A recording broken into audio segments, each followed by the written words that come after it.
Retomamos.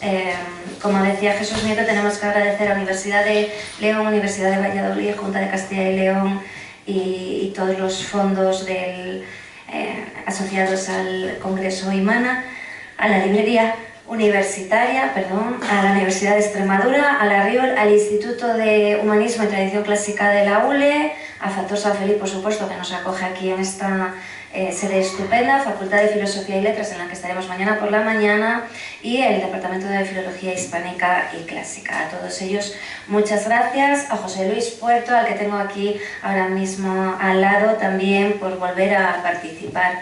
Es cierto todo lo que ha comentado Jesús. Nosotros somos investigadores y nos tenemos que ceñir al proyecto en concreto en el que tenemos que trabajar, y eso implica trabajar con restos arqueológicos o trabajar con cultura escrita, con elementos artísticos, pero también reconocemos la importancia de toda la labor que determinadas asociaciones en diferentes geografías de nuestra provincia y también en otras aledañas, lógicamente, de Castilla y León, pero yo las que más conozco son las de la provincia leonesa o el ámbito leonés.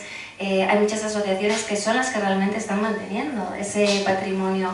José Luis Puerto nos hablaba en el seminario de 2023, en abril, en el primero de ellos nos hablaba de las veladas campesinas vecinales, ¿no? Y ahí nos explicaba muy bien cómo funcionaba todo ese entorno. Bueno, pues también hay que reconocer a todas aquellas personas que a día de hoy, en pleno siglo XXI, siguen manteniendo vivas esas tradiciones, que son muchas asociaciones, muchos focos geográficos de interés que en algún momento pues yo creo que podremos también realzar en alguna actividad concreta su labor. Y además me gusta resaltar, voy a ir admitiendo la llamada, no es que esté haciendo tiempo, pero así doy tiempo a todo el mundo a cambiarse de enlace online. Hay que realzar que no solo se trata de gente, de generaciones, por así decir, de nuestros ya más mayores, sino que tenemos estudiantes que participan en algunas de esas asociaciones, que recuperan la tradición de los filandones o los calechos, que recuperan tradiciones musicales muy importantes, y en esa línea, queremos también felicitarles y dar la enhorabuena, porque son los que realmente mantienen estas tradiciones, aunque nosotros vayamos a llevar nuestro pequeño granito de arena a la parte de estudios filológicos o artísticos. Presento sin más a José Luis Puerto. Si nos había hablado ya de las veladas campesinas vecinales, ahora nos va a hablar de algunos motivos legendarios en el ámbito leonés, puesto que en este seminario nos centramos en los territorios de leyenda desde distintas perspectivas. Bueno, a José Luis Puerto todo el mundo lo conoce, y aunque después nos vamos a centrar a lo largo de todo el seminario en distintas perspectivas artísticas un poco más tarde, mañana algunas también educativas, pedagógicas, narrativas, editoriales. En la última parte del seminario nos interesan también las investigadoras, y José Luis Puerto, y es que siempre que tengo alguna duda sobre cultura popular, tradición oral y sobre otros muchos temas, digo, estoy segura de que José Luis me asesora muy bien, porque es como, perdóname la expresión, pero como una enciclopedia viva, ¿no? Una enciclopedia andante. Empieza a hablar, no hace falta que él se prepare las conferencias, aunque sé que se las prepara, pero es que no es necesario, porque cuando le dices, ¿me podrías hablar de esto y esto? Dice, pues yo creo que podría hablar de... y ya sale, fluye esa conferencia perfectamente, pero es mi obligación presentarlo. Nacido en La Alberca, Salamanca, es licenciado en Filología Románica por la Universidad de León, ha sido catedrático... de Salamanca. Ha sido catedrático de Instituto de Lengua y Literatura y ha desarrollado, yo me quiero apropiar, la docencia en Sevilla, Segovia y León, donde reside. Es poeta, ensayista, etnógrafo y analista del arte actual. Estudia y analiza diversos aspectos de las culturas tradicionales y campesinas, y recoge, investiga y edita las tradiciones orales, entre las que se encuentran las leyendas. Ha recibido el Premio Castilla y León de las Letras por el conjunto de su obra, además de contar con numerosos premios literarios, y su poesía ha sido traducida al inglés, francés, italiano, portugués y árabe. Lo lógico es que yo citase ahora muchos títulos de su obra literaria o de su investigación, pero no le quiero robar tiempo y me voy a ceñir simplemente a un par de títulos muy relevantes para el tema de territorios de leyenda, y muy relevantes porque ahí sí que tenemos un compendio maravilloso. Yo mañana, hoy no los he podido traer, mañana los llevaré a la facultad por si alguno de los matriculados los quiere ojear Leyendas de tradición oral en la provincia de León del 2011, Leyendas de tradición oral en la provincia de Salamanca 2018 o la recentísima Veladas campesinas de invierno en el ámbito leonés de 2024. Bueno, pues sin más, José Luis, muchísimas gracias por ilustrarnos de nuevo y ya te cedo la palabra. Buenas tardes a todos. En primer lugar, he de agradecer a los profesores Jesús Nieto y Natalia Álvarez el que me hayan invitado a estar aquí, un poco a disertar, a charlar sobre algunos motivos legendarios en el ámbito leonés, en este seminario interuniversitario, que con el título de Territorios de Leyenda cuadra muy bien para el desarrollo un poco del tema que vamos a abordar. Llevo desde hace ya bastantes años, prácticamente desde finales del siglo pasado, desde la década de los 80, realizando un trabajo de campo sistemático en torno a distintos tipos de tradiciones orales y particularmente en torno a la leyenda. Fruto del cual, de toda esta indagación, pues fue la publicación en el año 2011 de un primer libro, un amplio libro, Leyendas de tradición oral en la provincia de León. A la vez estaba realizando, porque me interesaba un poco ver la dinámica o la mecánica de la leyenda de tradición oral en todo el ámbito leonés. A la vez desarrollé el mismo trabajo en la provincia de Salamanca, fruto del cual pues fue la publicación en 2018 de Leyendas de tradición oral en la provincia de Salamanca. Y desde antes de la pandemia, aproximadamente desde 2018, comencé también a hacer una recogida a lo largo de la provincia de Zamora. Tal tarea la interrumpió la pandemia, pero he continuado también de algún modo desarrollando la misma labor y la sigo desarrollando en la provincia de Zamora. Tengo entrevistados aproximadamente algo más de 100 pueblos, de 100 localidades de las distintas comarcas y terminará, confío, dando como resultado esta indagación en la provincia de Zamora con otro libro, con lo cual completaría un poco todo lo del ámbito leonés. Pero otra de las áreas que me interesa y en la que llevo trabajando mucho tiempo, porque es un área excepcional de tradiciones de todo tipo, es la de las Urdes, en el norte de Cáceres, que también pertenecería de algún modo al ámbito leonés. Bien, todo el ámbito leonés tiene una peculiaridad y es que todo el dominio de la leyenda de tradición oral está muy vivo. Es un ámbito en el que todavía, si recurrimos al mundo campesino, si indagamos en el mundo campesino, es un mundo donde todavía, a pesar de la despoblación, a pesar de prácticamente la ancianidad de la mayoría de la gente, pero precisamente es la gente mayor la que más domina todo este mundo de la tradición de las leyendas, pues sigue, como digo, muy vivo en todo el ámbito leonés y de hecho recogemos leyendas de tipos muy variados. Habría que decir, un poco como introducción, cómo el mito, el cuento y la leyenda siempre se han relacionado como formando parte de lo que se ha llamado el sermo mythicus, este tipo de creación mítica, de narración mítica, de la que hablaba ya también Walter Benjamin, esa facultad del ser humano de narrar, que estamos perdiendo en el mundo contemporáneo. Pues este sermo mythicus estaría de alguna manera articulado en torno a los mitos, las leyendas y los cuentos de tradición oral. A todos les conviene una pequeña definición que damos, que serían narraciones tradicionales de tipo maravilloso. La función de este tipo de narraciones, de este tipo de relatos legendarios, sería doble. Por una parte, expresar simbólicamente los valores existenciales de una comunidad en la que la leyenda está viva, en la que la leyenda tiene su asiento, y por otra parte, plasmar a través de la leyenda la interpretación del mundo que tal comunidad tiene. Son, por tanto, narraciones de acontecimientos realizados por personajes sagrados y humanos de un pasado reciente, frente al mito, que serían narraciones de un pasado remoto, protagonizado siempre por personajes sagrados. El narrador, siempre en la leyenda, cuando nos transmite una leyenda, subraya la veracidad. Es un hecho que ha ocurrido en la realidad, tanto según quien la narra como según los receptores de la leyenda.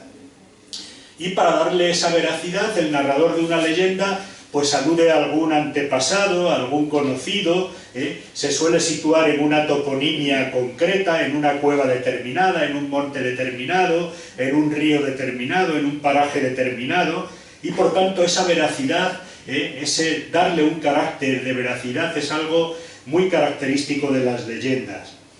También desde el punto de vista narrativo, de lo narrado, la leyenda se caracterizaría por la sencillez, por la inestabilidad estructural, no tiene una estructura marcada como sí tiene, por ejemplo, el cuento, y el relato no obedece a un patrón establecido. En el cuento, pues se comenzaría, érase una vez, tal, se desarrolla el relato, introducción, nudo, desenlace, y con una finalización, y con sal y pimiento se acabó este cuento, y fueron felices y les dieron con los huesos en las narices, etc. El cuento tiene una estructura muy marcada, la leyenda, curiosamente, no.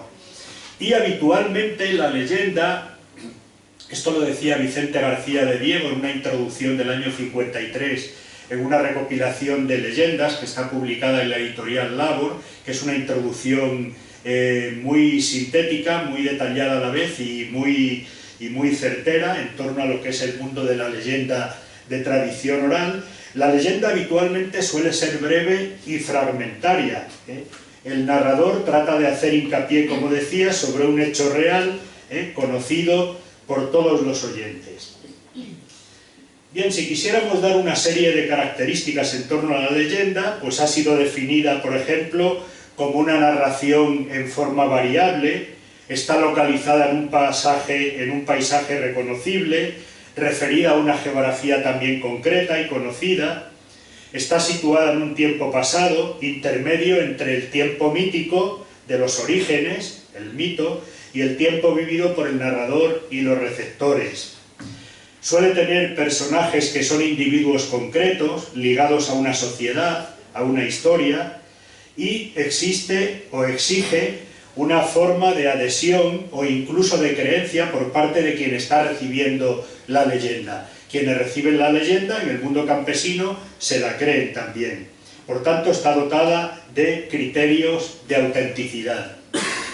Pero claro, siempre ha habido un equívoco entre lo que es la leyenda de tradición oral, que es una leyenda viva, y lo que es la leyenda escrita que nos viene del pasado, que esa sería la etimología de leyenda, aquello que se lee, que son las leyendas hagiográficas, son las leyendas que ya se articulan en la Edad Media, las leyendas doradas, Jacobo de la Voragine, las leyendas de santos, de santas, etc. No, este es otro tipo de leyendas.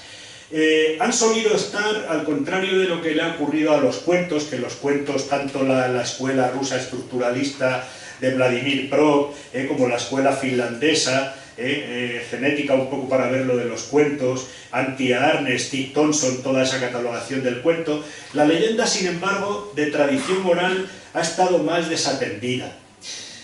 Yo, cuando me propuse recoger y estudiar y catalogar las leyendas de tradición oral en todo el ámbito leonés, me encontré con una propuesta afortunada que es de un profesor de la Universidad de Alcalá de Henares, uno de los grandes sabios de las tradiciones orales en España, que es José Manuel Pedrosa.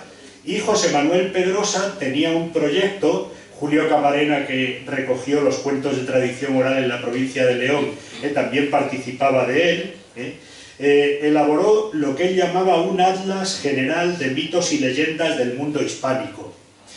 Y José Manuel Pedrosa, en esta elaboración del atlas, en esta propuesta, hablaba en concreto, en el ámbito de las leyendas, de 10 grandes campos en los que había que recoger las leyendas. Son 10 grandes campos que luego cada uno de ellos se va ramificando, Y yo pues seguí esa estructuración, que es una estructuración que creo que es afortunada, y las ramificaciones de cada uno de los grandes campos pues también, pero eso nos lo va dando todo el trabajo de campo, de recogida, de transcripción, etc. El primer gran campo abarcaría lo que es el cielo, el cosmos, y entonces tendríamos leyendas cosmogónicas, meteorológicas, en torno al cielo, en torno al sol, a la luna, las estrellas, el arco iris, el viento, el remolino, la tormenta, etc. Sería el primer gran campo legendario. Habría un segundo gran campo, que sería el de la tierra, y aquí tendríamos pues leyendas de fundación, leyendas topográficas, que aludirían pues a los nombres y fundación de los pueblos, quién estableció los mojones y las lindes entre ellos, quién fundó las iglesias, las ermitas, los santuarios, los castillos, los palacios, los puentes, las montañas, las rocas, las cuevas, pozos, simas, cavernas, los tesoros enterrados. Las leyendas en torno a los tesoros son proverbiales y abundantísimas. Las leyendas en torno a localidades desaparecidas, que en la provincia de León son extraordinarias. Yo las he visto siempre más variadas, más ricas y más hermosas que en otros lugares, que en otras áreas hispánicas. También la presencia de casas tabuadas, donde hay algún duende, alguna bruja, algunas almas en pena. Todo esto abarcaría ese segundo gran campo de leyendas en torno a la tierra. Después vendría un tercer gran campo, donde se puede indagar en torno a las leyendas de tradición oral, que serían el agua, las leyendas en torno a todo lo acuático. Y aquí pues tendríamos que recoger materiales legendarios en torno a las fuentes, que son muy interesantes y muy variadas, en torno a los ríos, en torno a lagos, lagunas, charcos. En torno a algún lago hay localidades desaparecidas, como en torno, por ejemplo, al lago de Sanabria, que está bastante bien recogida, en torno a los ahogados en las aguas, en los ríos, etc. Luego tendríamos un cuarto campo que sería, giraría en torno a la naturaleza. Serían leyendas litológicas en torno a las piedras y leyendas fitológicas en torno a lo que es todo el mundo vegetal. Serían pues piedras con propiedades mágicas, la piedra del rayo, que podría estar también en el primer apartado en torno a la tormenta, piedras mágicas, piedras de la fecundidad, piedras para restañar la sangre, etc. Y aquí hay un trasiego continuo entre la creencia, el mundo de la creencia y el mundo de la leyenda. Y luego, por supuesto, las leyendas en torno a las plantas y a los árboles, que también son variadas y hermosas. El quinto gran campo abarcaría o comprendería lo que yo llamaría en torno a los santos y a los héroes. Por una parte serían leyendas hagiográficas y por otra parte leyendas heroicas. Aquí tendríamos un campo extraordinario que forma parte también incluso de prácticas devocionales, de devoción popular, como leyendas en torno a la aparición de las imágenes religiosas veneradas en los pueblos, ya sea advocaciones de Cristo, de la Virgen, de los santos, fundación de ermitas, donde se ubican ese tipo de fundaciones. Todo eso comprendería también este quinto apartado. Luego pues ya tendríamos en torno a héroes legendarios, aunque hayan tenido algunos base histórica. Aquí, por ejemplo, tendríamos la figura de Santiago, Matamoros, tendríamos la figura de Bernardo del Carpio, este personaje legendario leonés que aparece en leyendas, aparece en romances, etc. Tendríamos también leyendas relacionadas con las huellas impresas en las rocas, que son de un gran interés, de lugares llamados La Silla, El Tajo, El Salto, etc., que también son proclives a las leyendas. Un sexto gran campo en el que podríamos abordar la indagación de las leyendas y su recogida serían las etnias, las leyendas de tipo étnico. Sería, por ejemplo, rivalidades entre pueblos vecinos. Aquí tendríamos historias legendarias. Serían también relacionadas con los moros y las moras, que claro, en todo el ámbito peninsular las leyendas en torno a los moros y a las moras, que son muy variadas, como dice Julio Caro Baroja, El pueblo español, el pueblo peninsular, también los portugueses, se llama moros o mouros o mouras, a aquellos tipos no que tengan que ver con la etnia de los moros, de los magrebíes, etcétera, no, sino sería aquellos habitantes primordiales, primigenios del territorio, que ya han desaparecido. A ese tipo de habitantes primigenios, primordiales, que han dejado algunas señales, algunas huellas, es a los que se les da el nombre de moros, moras, pero luego también tenemos leyendas interesantísimas en torno a los franceses, en torno a los carlistas. Por ejemplo, en la provincia de León, la Carlistada, el paso de la Carlistada por la provincia, por los picos de Europa, por ejemplo, pero también por la comarca de Rueda, etcétera, dejó leyendas muy interesantes. Y dejaron, como digo, su impronta legendaria, moros, franceses, carlistas, en el ámbito popular, en el ámbito campesino. Un séptimo gran campo legendario serían las leyendas en torno al miedo, leyendas terroríficas, donde pueden aparecer, y este tipo de leyendas curiosamente se habían recogido siempre muy poco, serían personajes con los que se atemoriza a los niños, con los que se mete miedo a los niños. Por ejemplo, está muy bien estudiado por Sandman en la figura del coco, extraordinariamente, en un artículo muy erudito y muy interesante, pero luego aparecería el tío Camuñas, la tía Camuña, el tío del unto, el hombre del saco. Pero daos cuenta que, por ejemplo, también en el ámbito de la época de los tercios de Flandes, donde España dominaba en los Países Bajos, pues a los niños se les metía miedo con el duque de Alba, que era el que capitaneaba los...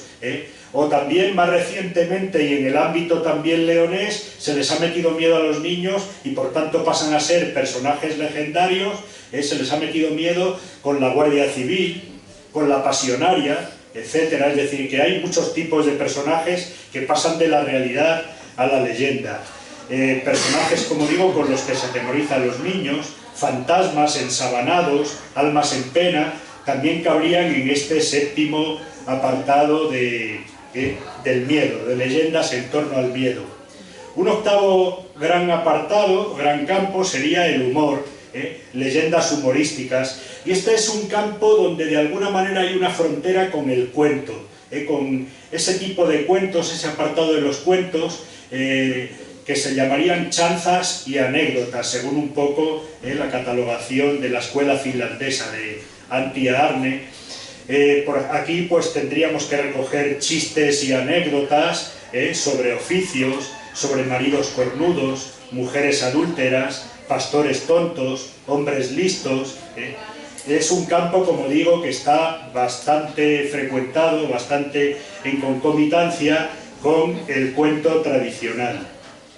Un noveno gran campo legendario versaría en torno a los animales. Serían leyendas zoológicas en las que aparecen las aves, por ejemplo, para explicar estas plumas rojitas que tienen las golondrinas debajo del pico, pues se dice cómo las golondrinas fueron las aves más piadosas y por eso son aves benditas, y cómo cuando Cristo estaba clavado en la cruz con la corona de espinas, le quitaron las espinas de la corona a Cristo, para que no le hiciera daño esa corona en el suplicio, y entonces en recompensa se les pusieron esas señales rojas, esas plumas rojas en el papo de la propia golondrina. Hay leyendas en torno a las aves, las leyendas en torno a los reptiles son interesantísimas y variadísimas, en torno a los ganados. La golondrina se suele llevar la palma, la culebra, el topo, la mula, etc. Y luego por fin un décimo gran campo versaría en torno a lo que llamaríamos seres imaginados, leyendas sobre seres fantásticos o fabulosos. Y aquí aparecerían, pues por ejemplo, leyendas en torno a los gigantes, a hombres dotados de fuerzas excepcionales. Ahora, por ejemplo, que estoy releyendo Los Miserables de Víctor Hugo, pues su protagonista, Jean Valjean, pues es un hombre dotado de fuerzas excepcionales, es decir, que vendría a la novela de estos seres imaginados y fabulosos. Hombres dotados de fuerzas excepcionales, los nuberos, los renuberos, los nubeiros, renubeiros, que también han estado tan presentes en la provincia de León y en todo el ámbito leonés y galaico y astur, las moras encantadas o chanas, que vendrían al parecer de Diana, del personaje clásico de Diana, y de aquí vendría Xana, las xanas, y las chanas, asturianas y leonesas, moras encantadas, brujas, el personaje de la griega, si me da tiempo hablaré sobre él, que es casi un personaje peculiar del ámbito de la provincia de León, porque yo no lo he descubierto en otros lados.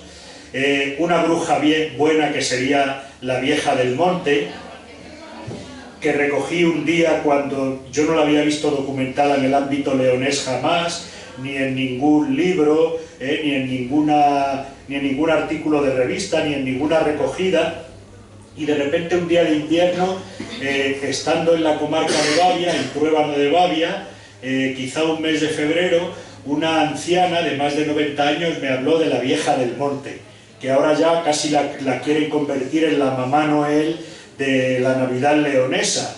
Bueno, estas cosas que suelen ocurrir también.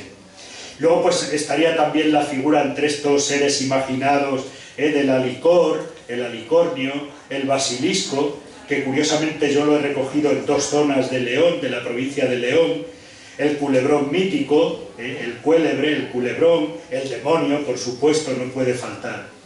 Y estos serían de algún modo los 10 grandes campos que luego se van ramificando, pero a medida que uno vaya recogiendo materiales, es decir, a medida que uno va realizando trabajo de campo y ve cómo van encajando. Yo, por ejemplo, la estructuración de la provincia de León a partir de estos 10 grandes campos y de Salamanca pues es distinta. En Salamanca, por ejemplo, hay un tipo de leyenda que no hay en la provincia de León, que es la leyenda en torno a localidades amuralladas, y es una leyenda que curiosamente ya está documentada en el siglo XVI y XVII, y quizá la voy a contar por si a alguien luego le da por... En Salamanca hay un pueblo que se llama Monleón, que está amurallado. Bien, y para explicar legendariamente cómo se hicieron estas murallas, que ocurría lo mismo con las murallas de Ciudad Rodrigo, pues se cuenta la siguiente leyenda, que yo la he recogido en 3 o 4 ámbitos salmantinos distintos. Un buen día, el herrero de Monleón tuvo un sueño, y ese sueño le decía, soñó, que en la Puerta del Sol de Madrid estaba su fortuna. Y entonces, ni corto ni perezoso, se fue, hizo el viaje, y desde el pueblecito de Monleón se fue a la Puerta del Sol de Madrid, a buscar su fortuna, porque la había visto en el sueño, pero no sabía en qué consistiría su fortuna. Entonces él llegó allí a la Puerta del Sol y no sabía qué hacer, y entonces se encontró casualmente con un paisano suyo, y le dice, hombre Manuel, ¿qué haces por aquí, por Madrid, si tú tenías que estar en la fragua? Dice, pues mira, estoy aquí porque he tenido un sueño, y es que en la Puerta del Sol estaba mi fortuna. Y le dice su paisano, dice, mira, pues yo también, curiosamente, he soñado lo mismo. Y he soñado que debajo de la vigornia de la fragua de Monleón había un tesoro. Y entonces hace el viaje de vuelta. Daos cuenta que hay aquí un rito de traslado, campo-ciudad, ciudad-campo. Hace el viaje de vuelta y entonces, claro, vuelve a su fragua y debajo del yunque tal de la vigornia lo levanta, cava y se encuentra el tesoro.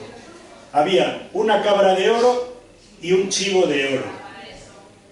Entonces, como había que dar parte al rey, parte a su majestad, del hallazgo de cualquier tesoro, él dijo, claro, tengo que darle parte al rey, pero el rey se va a quedar con la mejor parte.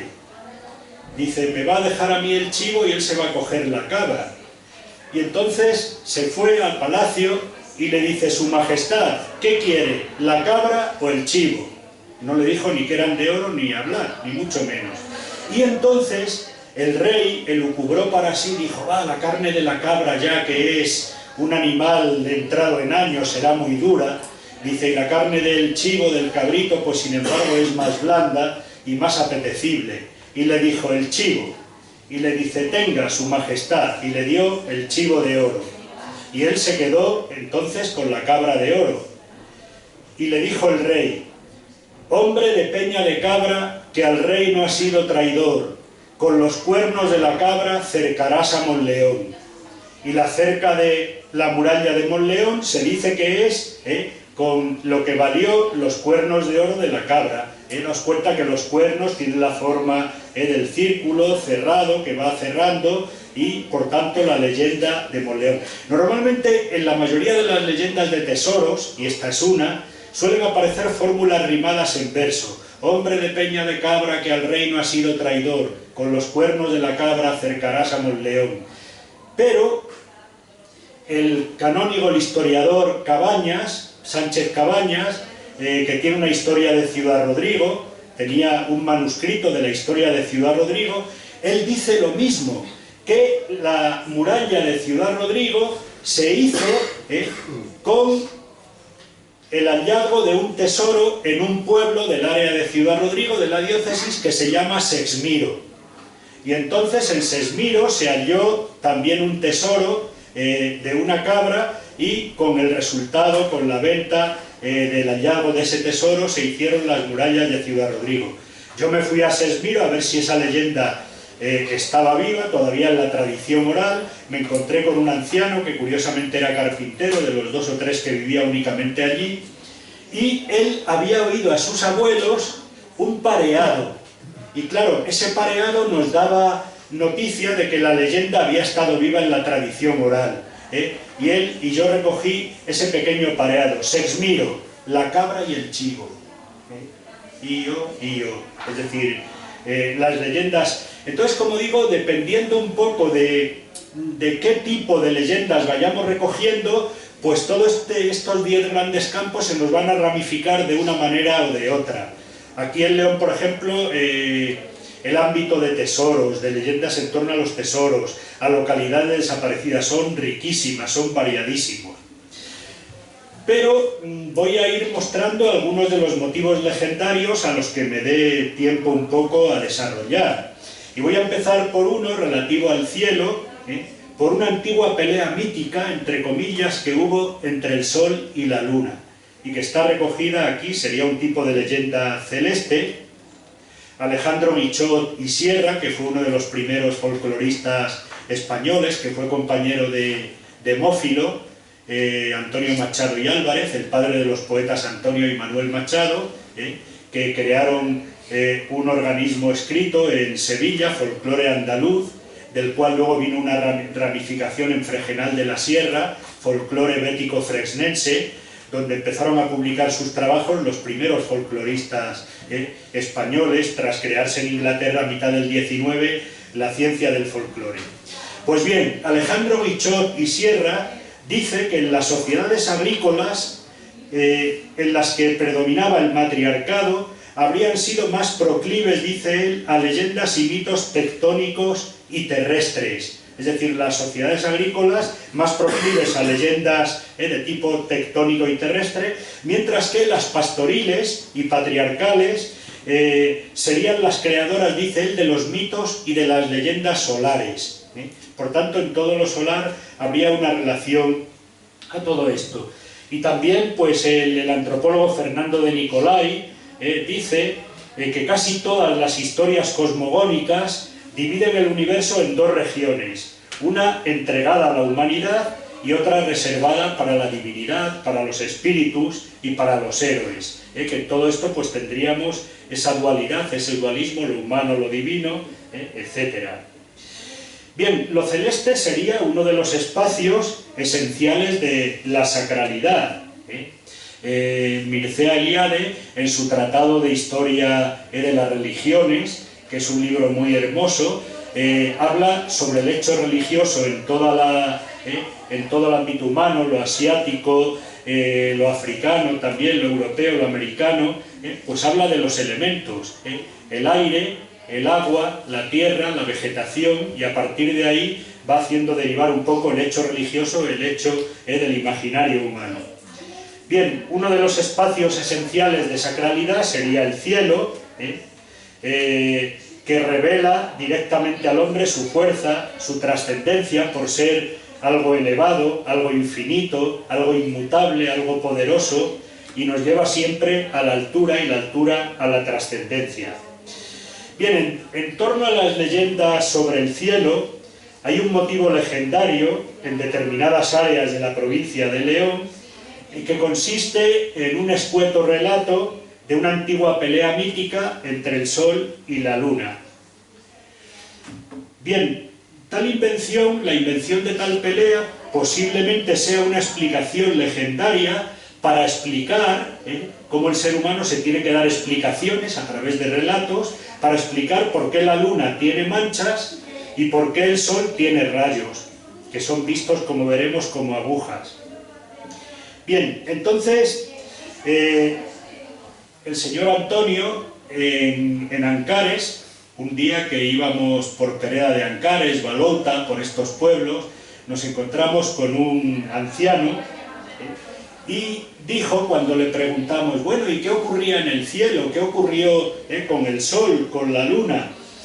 Y dice, se pelearon por el cielo. Dice, al principio de los tiempos, decía él, hubo una antigua pelea, se pelearon el sol y la luna, porque los dos querían ocupar el mismo espacio del cielo, dice, y eso no podía ser. Dice, y entonces la luna le tiró al sol con la mano, cogió con la mano y le tiró, venga a tirarle al sol agujas, puñados de alfileres. Dice, venga a tirarle alfileres, a ver si le hacía daño. Y entonces, claro, eso es la explicación, las alfileres de los rayos del sol, como si tuviera... Dice, y el sol le tiró a la luna puñados de cenizas. Dice, y entonces, como no se podían poner de acuerdo y ninguno terminaba ganando, dice, pues ya se decidieron a llegar a un acuerdo, a hacer las paces. Dice, y entonces quedaron en que el sol ocupaba el cielo de día y la luna ocupaba el cielo de noche. Os cuenta un poco esa explicación legendaria que tiene muchas derivas, incluso, por ejemplo, en el área de la Ribera del Esla, de Rueda, de la comarca de Rueda, pues he recogido una pequeña copla relativa a esto, con lo cual quiere decir que ha estado viva en más áreas de León, que dice, la luna y el sol riñeron, perdieron las amistades, el sol sale por la mañana y la luna por la tarde, es decir, al atardecer, por la noche, es decir, se distribuye en el cielo. Bueno, pues curiosamente esta leyenda con variaciones la he recogido en Ancares, como digo, en Acebo, Molinaseca, en La Cabrera, donde también se dice que el sol le tiró a la luna un puñado de ceniza.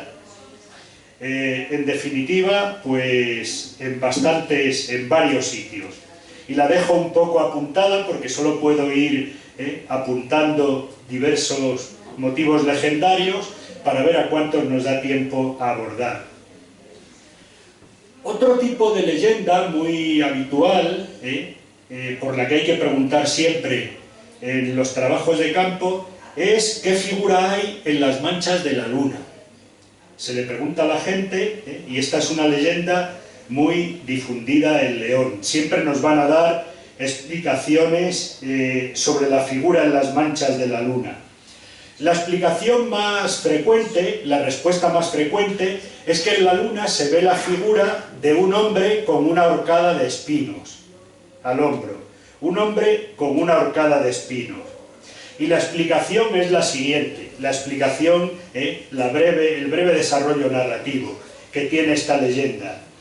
Dice que por la noche un hombre estaba robando unos espinos que no eran suyos en el corral de un vecino de al lado. Y por eso se lo tragó la luna. La luna salió, lo descubrió, lo enfocó, lo iluminó y entonces se lo tragó la luna, se lo llevó a la luna. Y está allí para vergüenza de todos, para ejemplo de todos, para que la gente no robe, está expuesto allí en la luna. Esta sería la figura de las manchas de la luna. Un hombre con una horcada de espinos. Claro, esta leyenda indudablemente tiene un sesgo moralizante, alude al séptimo mandamiento, de la ley de Dios, que sería el de no hurtarás, ese sesgo un poco moralizante que tiene. Pero es una leyenda, sin embargo, que ya se conoce desde antiguo. Poseemos diversas referencias literarias sobre ella, sobre el hombre con la horcada de espinos. Por ejemplo, aparece en la Divina Comedia de Dante. En el primer libro, El infierno, en el canto 20, dice: «Mas ven que con sus zarzas Caín brilla entre ambos hemisferios, y la onda toca algo más abajo de Sevilla, y ya la luna ayer era redonda». Es decir, se nos habla ya de los espinos, de las zarzas, Caín brilla, y la luna ayer era redonda. Aparece ya, por tanto, en El infierno de Dante. Pero aparece también otra referencia literaria de esta figura en las manchas de la luna. Aparece en El sueño de una noche de verano de William Shakespeare. Aparece en varios momentos de esta obra. En el acto quinto, escena primera, por ejemplo, dice: «Y aquí el de la lámpara, perro y espino, será luz de luna, pues Píramo y Tisbe, bajo luz de luna, en la tumba de Nino, penando de amores, deciden reunirse», etc. Pero claro, también, ¿cómo no iba a recoger esta leyenda o este motivo legendario Jorge Luis Borges? Jorge Luis Borges, en su libro de los seres imaginarios, tiene un texto titulado La liebre lunar, y dice: «En las manchas lunares los ingleses creen descifrar la forma de un hombre». Dos o tres referencias al hombre de la luna. Al man in the moon hay en El sueño de una noche de verano. Shakespeare menciona su haz de espinas o maleza de espinas. Ya alguno de los versos finales del canto 20 del infierno habla de Caín y de las espinas. El comentario de Tommaso Cassini recuerda a ese propósito la fábula toscana de que el Señor dio a Caín la luna por cárcel y lo condenó a cargar un haz de espinas hasta el fin de los tiempos.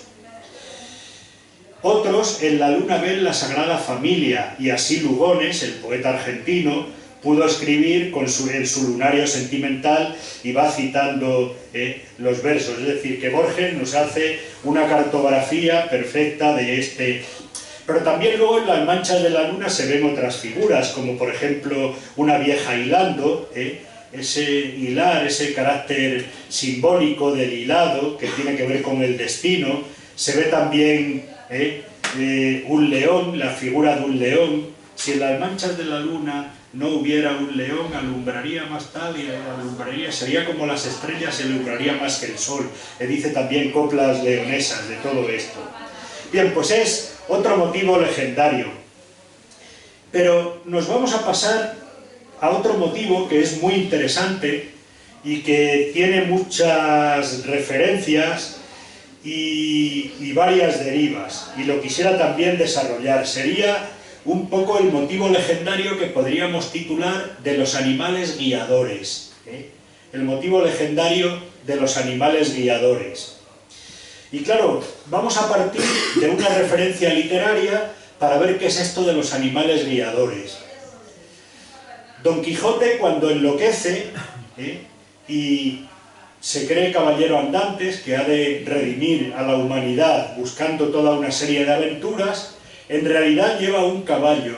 Don Quijote va mundo adelante a buscar aventuras, a redimir a la humanidad, pero no lleva un itinerario fijo. Don Quijote no sabe dónde va, le da igual ir al este, que al oeste, que al norte, que al sur. Él lo que quiere es ir mundo adelante. Y aquí aparece ya en el Quijote una referencia a este motivo legendario de los animales guiadores.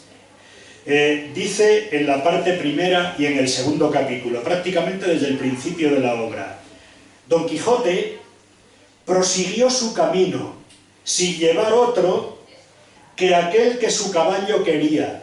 Es decir, Rocinante es el animal guiador. Don Quijote sin llevar otro camino que aquel que su caballo quería, creyendo que en aquello consistía la fuerza de las aventuras. Es decir, aquí quien guía es el caballo.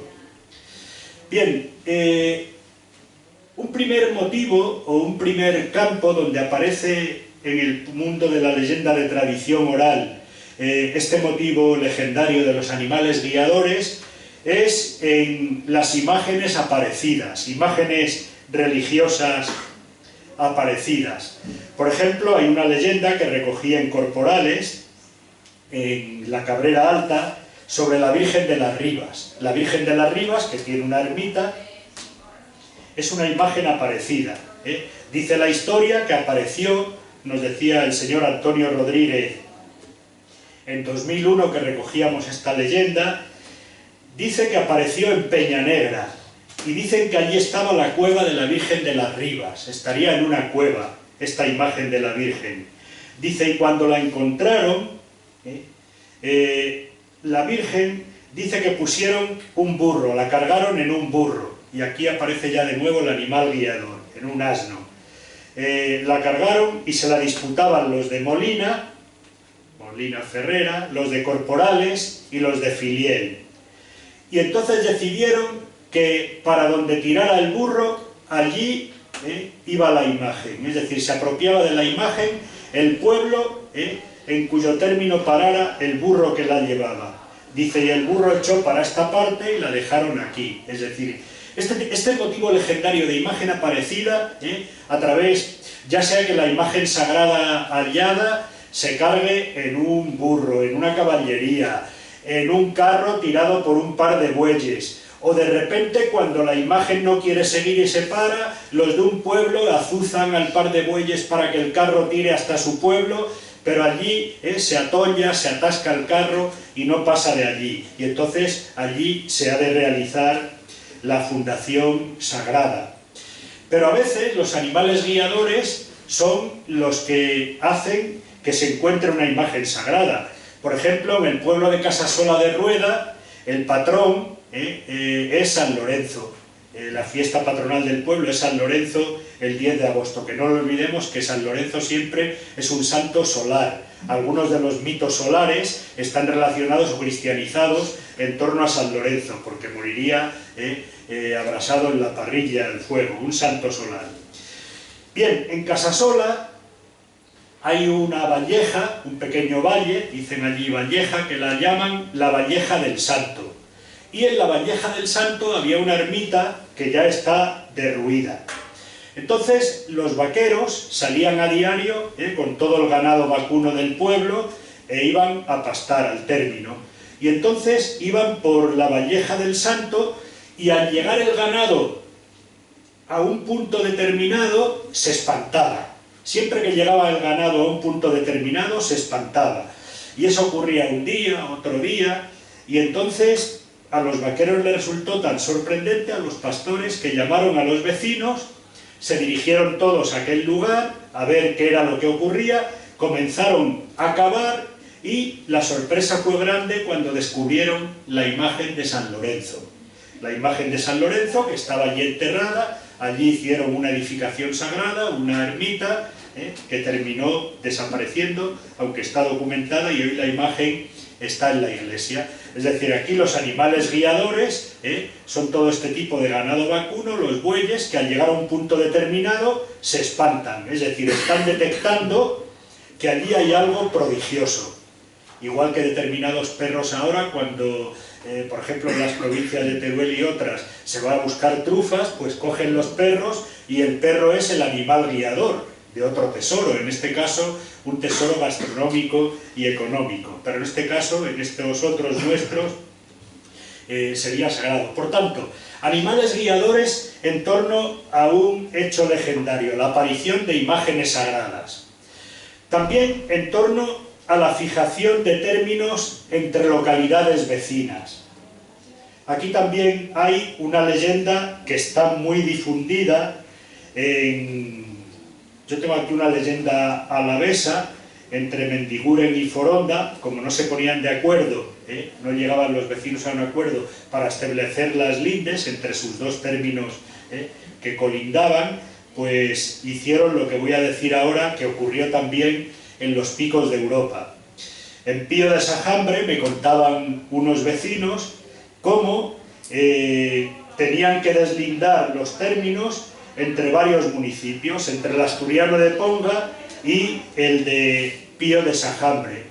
Y entonces esto ocurría antes de haber relojes, y se pusieron de acuerdo en que saldrían los representantes, cada pueblo eligió unos representantes y saldrían en dirección del otro en un momento determinado, y era al primer canto del gallo. Cuando cantara el primer canto del gallo de los de Pío de Sajambre, se dirigían hacia Ponga, y los de Ponga igual. Cuando el gallo cantara el primer canto, se dirigían hacia Pío. Entonces, dicen los de Pío, que los de Ponga emborracharon el gallo y por eso cantó unas horas antes.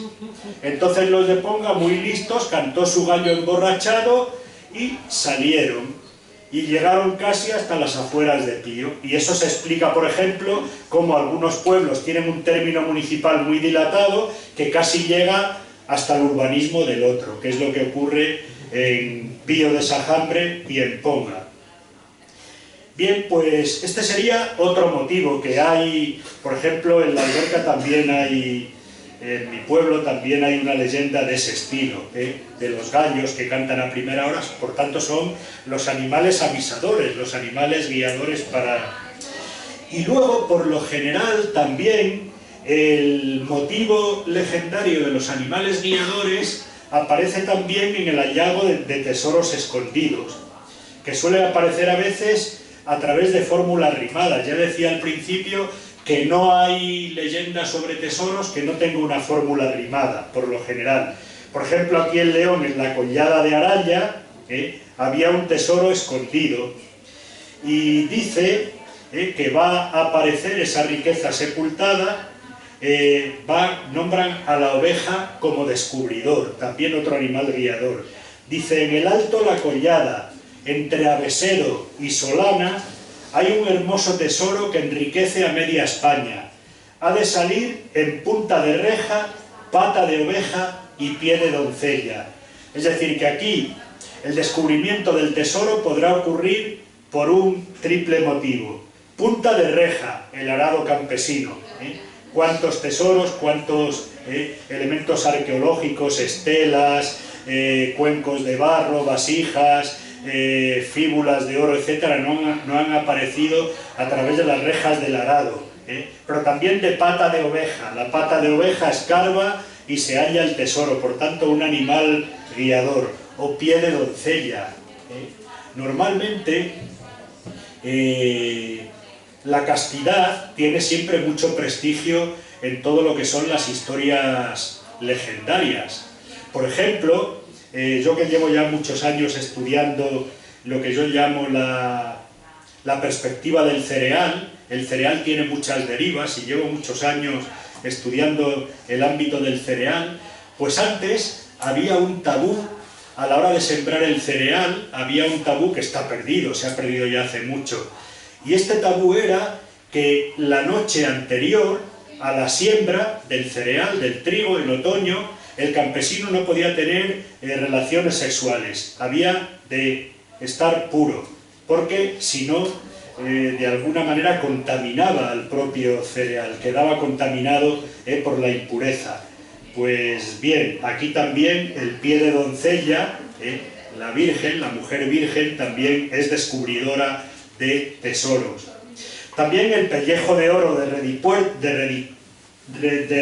Riduernas, perdón, otro ámbito de León, se dice que había en ese paraje, en Riduernas, un pellejo de oro que sería descubierto por pata de oveja y uso de doncella, en este caso la doncella hilandera, la hilandera.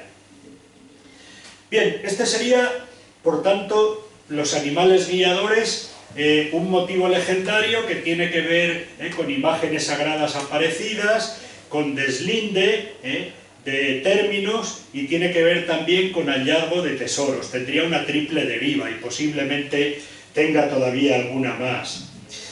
Y también, por ejemplo, vamos a hablar de algunas leyendas de demarcación, hitos, mojones, murias, pero antes de meterme en camisas de 11 varas, por si no me da tiempo, pues quiero contar cómo las leyendas de demarcación, hitos, mojones, murias, tienen una doble deriva en el ámbito leonés. Una deriva, entre comillas, mítica, heroica, y una deriva humorística. La deriva heroica la recogí en un pueblo muy cercano a León, curiosamente. Parece que las leyendas más extrañas las tuviéramos que recoger en los ámbitos más alejados, más aislados, más apartados, más arcaicos, y sin embargo, no. Yo un día en un pueblo de aquí cerca de León, una tarde áspera de invierno, me acuerdo que me fui cerca de León y por la zona de Ardón, de por ahí la Villa del Río, y me encontré con un señor que se llamaba además Aladino, ¿eh? Y el señor Aladino, cuando le dije, bueno, ¿y quién estableció, quién fijó, quién dividió los límites, dónde pusieron los límites entre este pueblo y el de al lado? Y entonces él me dijo, dice, mire, eso fue hace muchos años, dice, nosotros ya no lo conocimos, pero nos lo contaron nuestros abuelos. Dice, y era un hombre muy gigante, mucho más grande que nosotros. Dice, nosotros no le llegábamos casi ni al calcañar.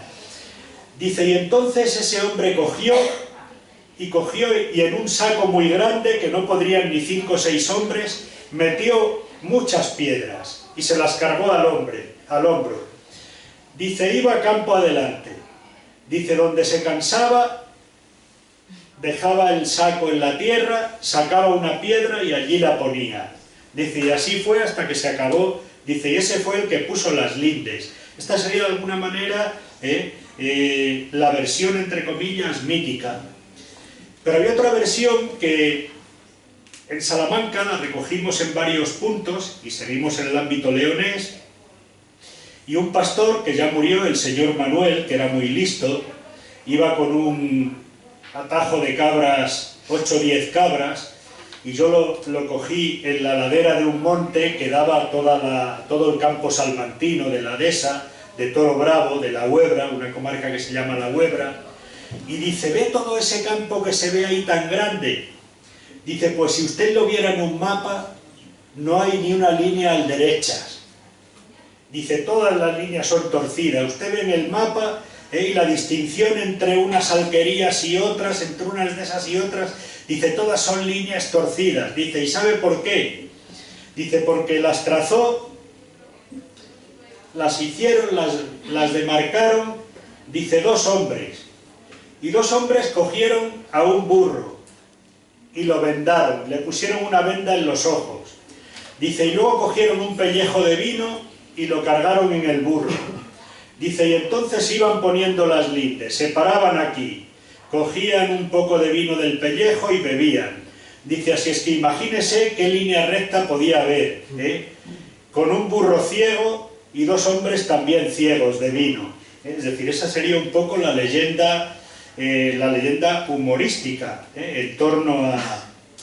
Pero en las leyendas de demarcación, que se refieren tanto al hecho de deslindar términos entre pueblos vecinos mediante arcas, mojones, murias, como las relativas a lindes entre tierras de vecinos de una misma localidad, son 2 leyendas que tienen que ver con lo mismo.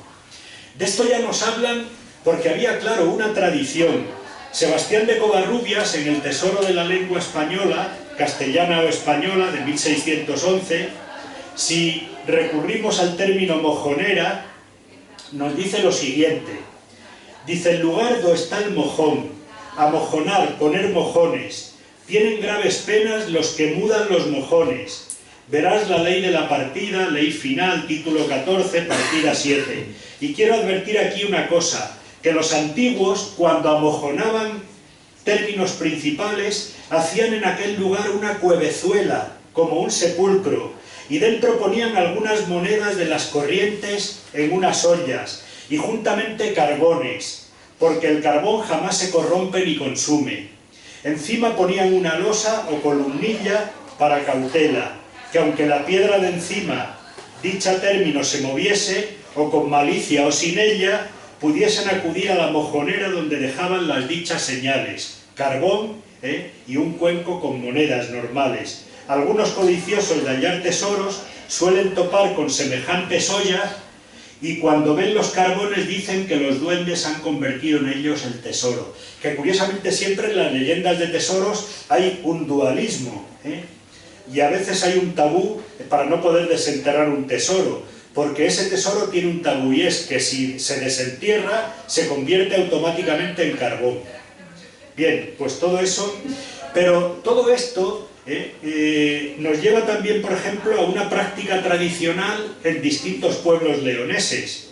Por ejemplo, en las ordenanzas de la ciudad de Astorga y de los 8 lugares, en estas ordenanzas del siglo XVI, se dice lo siguiente: para formar los apeos y renovar las arcas divisorias, vayan 2 hombres temerosos de Dios y 2 muchachos, dando a estos un par de manzanas o peras, o 2 ochavos a cada uno, o cosa alguna para que se acuerden, y cogerlos de la mano y darles 2 vueltas por alrededor de las arcas. Es decir, aquí hay un rito de renovación de la memoria.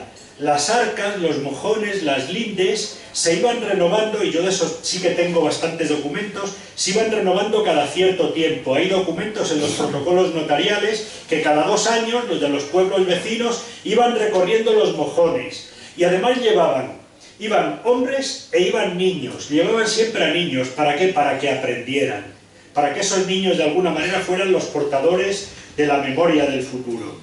Y en Genestosa, por ejemplo, nos decían también unos ancianos que las lindes las colocaban siempre los más inteligentes de los pueblos.